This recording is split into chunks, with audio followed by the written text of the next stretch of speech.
Hello, and welcome to Top Story Daily Edition. I'm JNS Editor-in-Chief, Jonathan Tobin. Thanks for joining me for discussion on the most pressing issues in the Jewish world. Please like, subscribe, and give us good reviews when you listen to the show. Now let's get started. Opposition to intolerance is a one-way street in the brave new world of diversity education.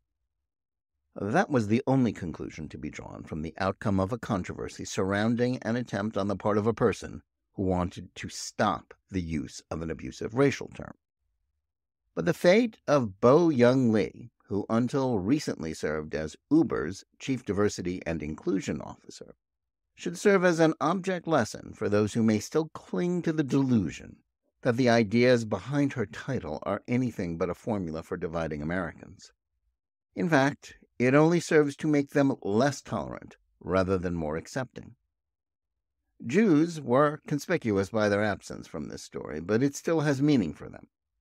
Those who believe that the woke catechism of diversity, equity, and inclusion isn't a formula for undermining the rights of American Jews aren't paying attention to how woke bureaucracies and the mobs that guide them operate. In the past, business acumen was supposed to be the way ambitious people carved out lucrative careers in corporate America.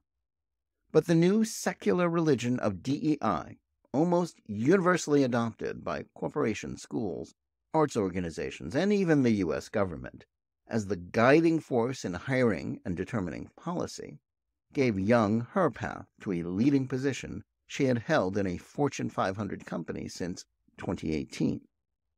People like her now proliferate throughout the country, operating as woke commissars, enforcing the new racist rules of anti-racism, compelling compliance with threats of cancellation and opprobrium.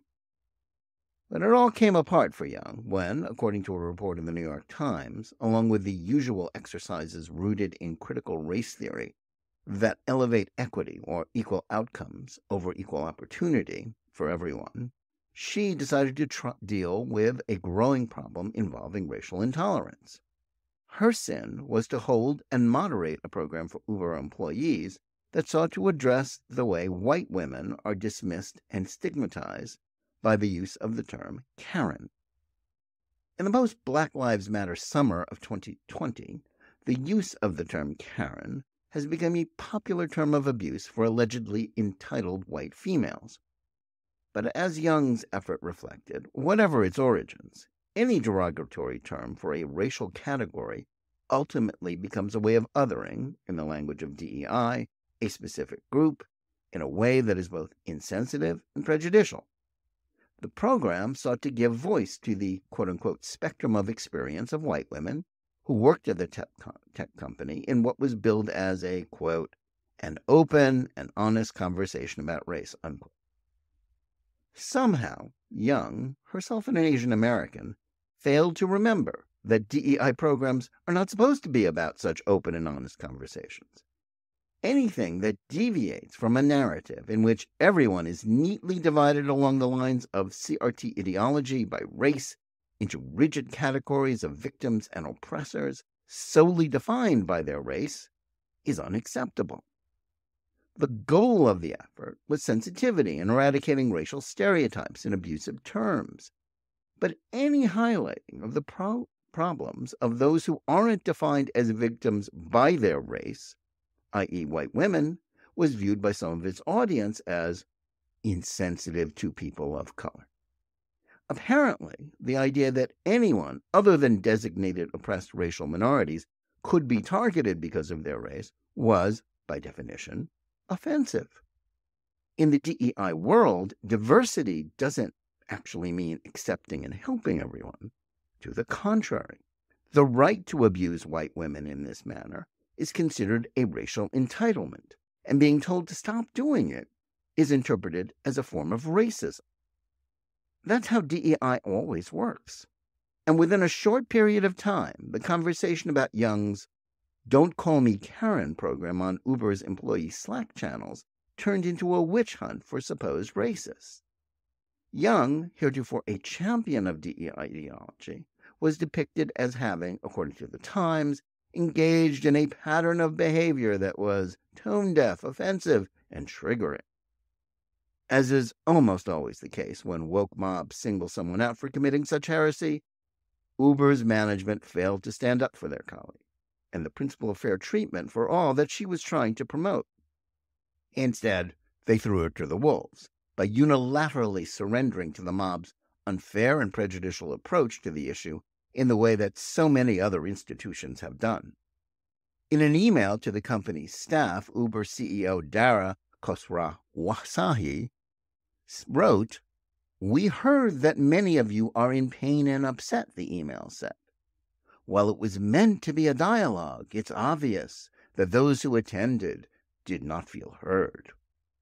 Much like the fate of the victims of China's Cultural Revolution, the only response from companies in this language of struggle sessions in which guilt is cravenly admitted. This is the typical path of appeasement that is employed in such situations where leaders who lack the backbone to say what is obviously right genuflect to DEI racism in order to be spared similar treatment from those demanding the scalp of the designated offender. In an effort to satiate their demand for a scapegoat, the Uber CEO told his employees that Lee had been forced to take a leave of absence, meaning that she is finished at Uber. And we need not waste any tears on Lee, who, like so many before her in history, has given us an example of how revolutions eat their own after they run out of victims among their open opponents. She will, no doubt, exit her job with generous compensation, though the chances of her being hired again in her chosen field remain non-existent.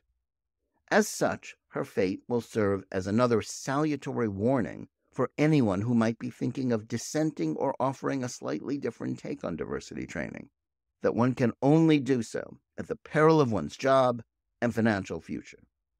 In this way, conformity to the reigning ideology is reinforced, and any notion of allowing diverse opinions to be heard is crushed. While her experience is hardly unique, what happened to Lee at Uber demonstrates just how toxic and divisive a force DEI can be.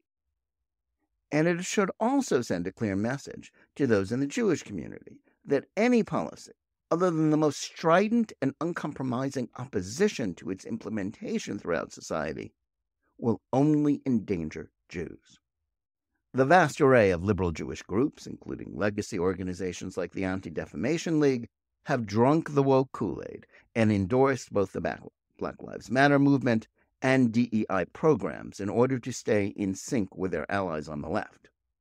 In this way, they are acquiescing to a worldview that uniformly stigmatizes Jews and the state of Israel as white and part of the oppressors allegedly victimizing people of color.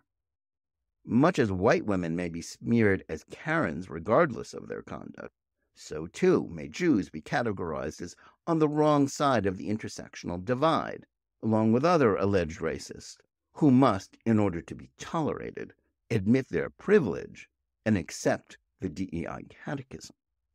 And since, in the DEI mindset, these racial and ethnic divides, however misguided and inappropriate, are immutable, Jews are perpetually fated to be privileged, despite their long history of oppression and the current epidemic of anti-Semitic hatred directed at them.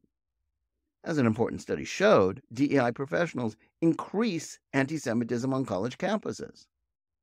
Those inclined to ignore the story of the fall of Bo Young Lee from DEI commissar to non-person as having no importance for those who are not connected to Uber are deeply mistaken. The same DEI mobs that came for her will not spare Jews or anyone else who gets in their way. The only response to this ideology that weaponizes prejudice and hate in the name of the fake cause of anti-racism must be non-compliance and unflinching opposition wherever it is to be found. Thanks for listening. Please remember to tune in every day for Top Story Daily Edition and every week for the full hour-long JNS TV program. Whether you're listening to us on Apple, Google Play, Spotify, or any of the other podcast platforms, or on the JNS YouTube channel, please like and or subscribe to Top Story. Click on the bell for notifications and give us good reviews. please write to us at editor@jns.org and let us know where you listen or watch the show and what you think about it. And remember, keep reading and thinking for yourself.